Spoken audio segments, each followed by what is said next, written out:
हे 40चा संकल्पपेक्षा बी सगळ्यात मोठं अवघड काम हे आहे. पण इकडे मी रात्रीला किती का झाडून पुसून घर क्लीन ठेवू ना, सकाळी परत मला मोठं मोठं का होईना झाडून पुसून घेतल्यानंच बरं वाटतंय, म्हणून डबल ते काम करत बसते.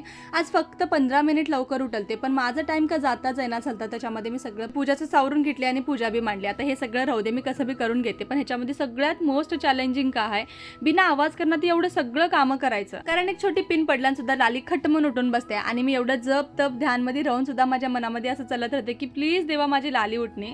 सो तुम्ही पण हे रिलेट करू शकता का मला सांगा. आणि स्वयंपाक जेवण करायच्या मला भानच राहणार की रॅकमधले भांडे मी किती यूज केले म्हणून. जेव्हा भांडे घासायला उभारते होती तेव्हा मला देव दिसतात, अरे देवा एवढे भांडे कवा घासू म्हणून. असं इकडे सकाळीच मी कपडे धुवून टाकलते, फक्त 2 तासामध्ये एवढं कडक वाळून गेले नाही. जर छतवर घातला उन्हाला तर काय हाल होते की कपड्याचा. आणि इकडे पाटील त्याच्यासाठी trending face ice bath bowl मागेलते.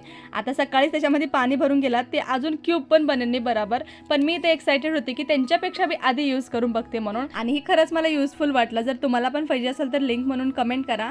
So video आवडलाच तर लाईक करा. भेटूत पुढच्या ब्लॉगमध्ये. बाय.